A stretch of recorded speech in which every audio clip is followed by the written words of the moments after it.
দুধ খোয়া এসব ছাড়াই আপনারা মুগ ডাল হালুয়া কীভাবে বাড়িতেই বানিয়ে নিতে পারবেন সেটাই আজকে আমি দেখাবো এই ভিডিওতে। ভিডিওটা দেখলেই বুঝতে পারবেন কত সহজে আর কম উপকরণ দিয়ে এটা আপনারা বাড়িতেই বানিয়ে নিতে পারবেন। আর তাছাড়াও রেসিপিটা পারফেক্টলি করার জন্য সাথে থাকবে অনেক টিপস অ্যান্ড ট্রিক্স।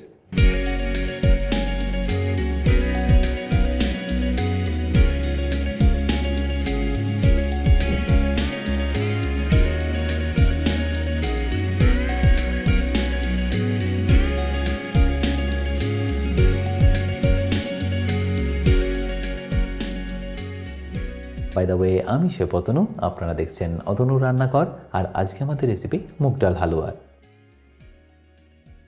মুগ ডাল হালুয়া বানানোর জন্য সর্বপ্রথম আমি এখানে নাটসগুলোকে চপ করে নেব। সর্বপ্রথম আমি এখানে চপ করে নিচ্ছি অ্যালমন্ডস।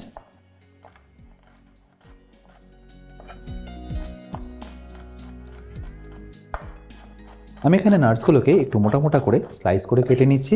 আপনারা কিন্তু এটাকে ডাইস করেও কেটে নিতে পারেন। আর অ্যালমন্ডটা কেটে নেওয়ার পরে আমি এখানে কেটে নেব কাজু।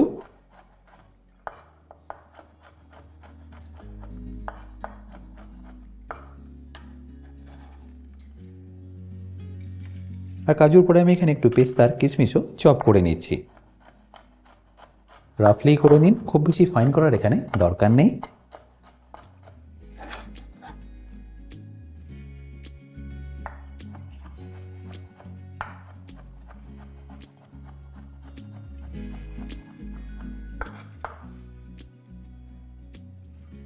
তাহলে আমার সব কটা নাটসই এখানে ভালো করে চপ করা হয়ে গেল। আমি এখানে যে নাটসগুলো ব্যবহার করলাম সেগুলি যে আপনাদের ব্যবহার করতে হবে তা কিন্তু নয়, আপনারা আপনাদের পছন্দ মতো ড্রাই নাটসও এখানে ব্যবহার করতে পারেন। এবার মুগ ডাল হালুয়া বানানোর জন্য আমি এখানে নিয়ে নিয়েছি 500 গ্রাম মুগ ডাল। এবার ডালটাকে আপনাদের ভালো করে একবার ধুয়ে নিতে হবে।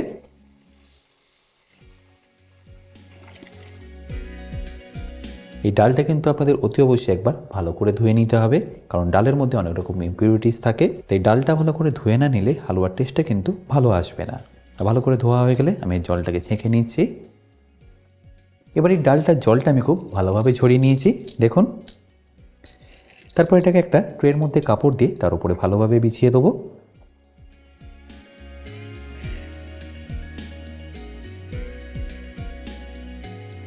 যাতে এর মধ্যে যে এক্সেস জলটা আছে সেটা যেন বেরিয়ে যায়। ডালটাকে এইভাবে বিছিয়ে নেওয়ার পরে আরেকটা কাপড় দিয়ে এটাকে এইভাবে ট্যাপ করে নিন। আমি এখানে সাইড টাওয়াল ব্যবহার করছি, আপনারা চাইলে যে কোনো সুতির কাপড় এখানে ইজিলি ব্যবহার করতে পারেন। আর ভালো করে প্রেস করা হয়ে গেলে এটাকে এইভাবেই রেখে দেবো 5 থেকে 7 মিনিটের জন্য। এবার এই মুগ ডাল হালুয়াটাকে কুক করার জন্য আমি এখানে নিয়ে নিচ্ছি একটা লাগান। আপনারা চাইলে এখানে যে কোনো লোহার কড়াই বা ননস্টিকের কড়াইও ইউজ করতে পারেন। শুধু মনে রাখবেন অ্যালুমিনিয়াম আর স্টিলটা এখানে ব্যবহার করবেন না। এবার গ্যাসটাকে অন করে আমি এর মধ্যে দিয়ে দেবো মুগ ডালটা। তারপর ভালো করে একবার ড্রাই রোস্ট করে নেবো। দেখুন মুগ ডালটা এখন কিন্তু বেশ ভালোভাবেই ড্রাই হয়ে গেছে।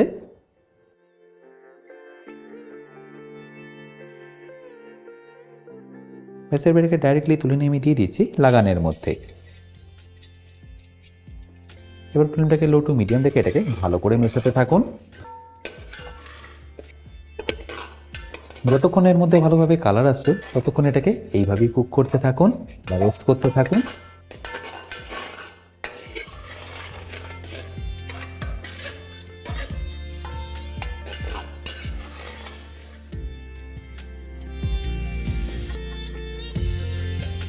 আশা করি নিশ্চয়ই দেখতে পাচ্ছেন এর কালারটা কিন্তু এখন বেশ অনেকটাই চেঞ্জ হয়ে গেছে, দেখুন।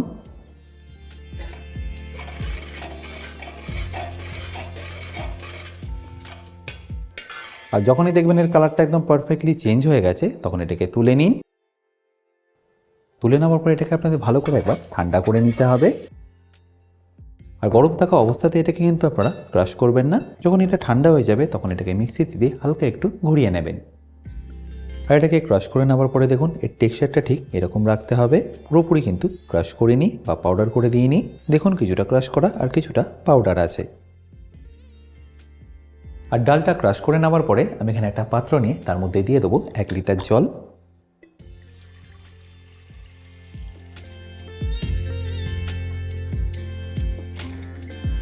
যেটাকে আপনাদের ভালো করে গরম করে নিতে হবে।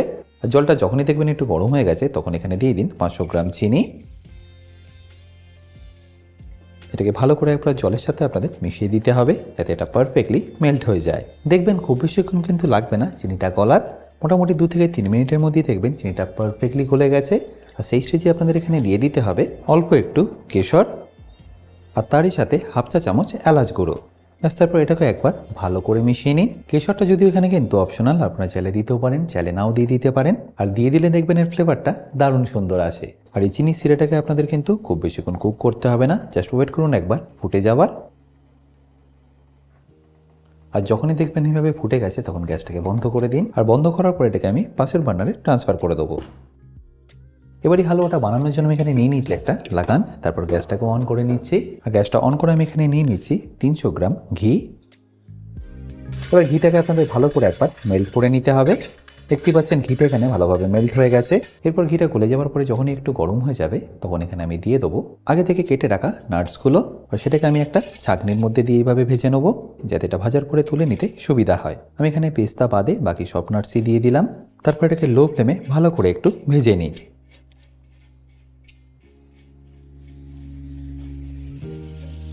আপনারা যদি এটাকে এইভাবে ভেজে নিতে না চান সেক্ষেত্রে আপনারা এটাকে আলাদা করেও ভেজে নিতে পারেন, বা চাইলে ঘিয়ের মধ্যে ভেজে সেটাকে তুলেও নিতে পারেন। দেখুন এটা এখন পারফেক্টলি ভাজা হয়ে গেছে, তাই এটাকে আমি তুলে নিচ্ছি আর তারপর রেখে দিচ্ছি ওই একই প্লেটের মধ্যে। এবার এই একই ঘিয়ের মধ্যে আমি এখানে দিয়ে দেবো 3 চা চামচ সুজি। এই সময় কিন্তু ফ্লেমটা আপনারা একদম লো রাখবেন। আর সুজির সাথে এখানে আপনাদের দিয়ে দিতে হবে 2 চা চামচ বেসন। তারপর ফ্লেমটাকে লো রেখে এটাকে ভালো করে মেশাতে থাকুন। মোটামুটি স্লো ফ্লেমে এটাকে আপনাদের কুক করে নিতে হবে 2 থেকে 3 মিনিটের জন্য। আর 2 থেকে 3 মিনিটের মধ্যেই দেখবেন বেসনের কাঁচা গন্ধটা একদম চলে যাবে।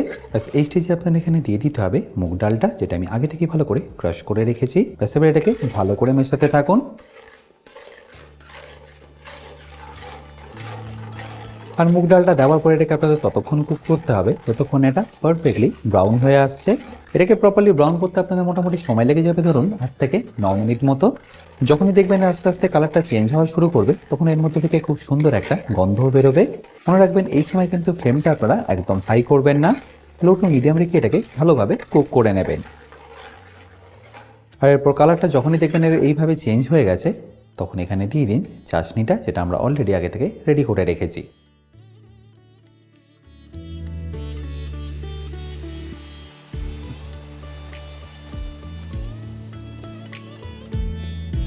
আর চাশনিটা দিতে দিতে আপনাদের এইভাবে এটাকে মেশাতে থাকতে হবে।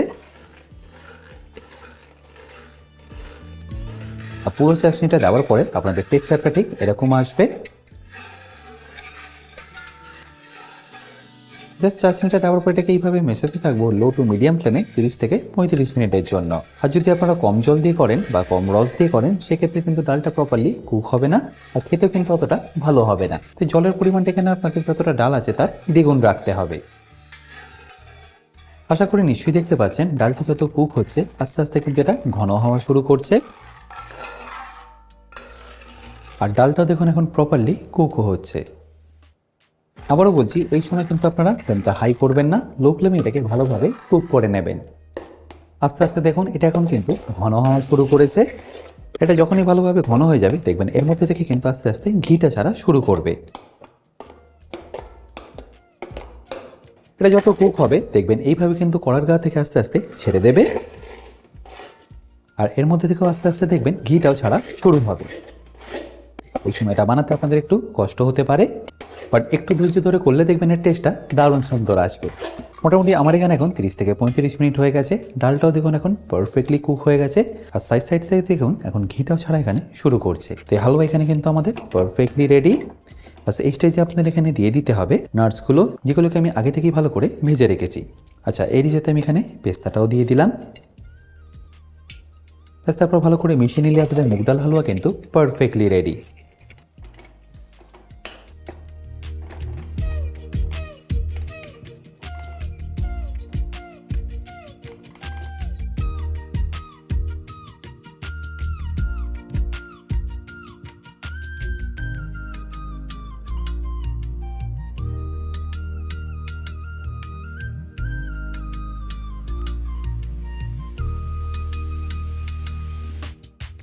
আশা করি সিম্পল হালুয়ার রেসিপিটা আপনাদের নিশ্চয়ই ভালো লেগেছে। আর যদি ভালো লেগে থাকে অতি অবশ্যই কিন্তু আমাকে কমেন্টে জানাতে ভুলবেন না। বাই দ্য ওয়ে, আমি শেফ অতনু, আপনারা দেখছিলেন অতনুর রান্নাঘর। দেখা হচ্ছে আপনাদের সাথে একটা নতুন রেসিপি নিয়ে নেক্সট এপিসোডে। ভালো থাকবেন, সুস্থ থাকবেন।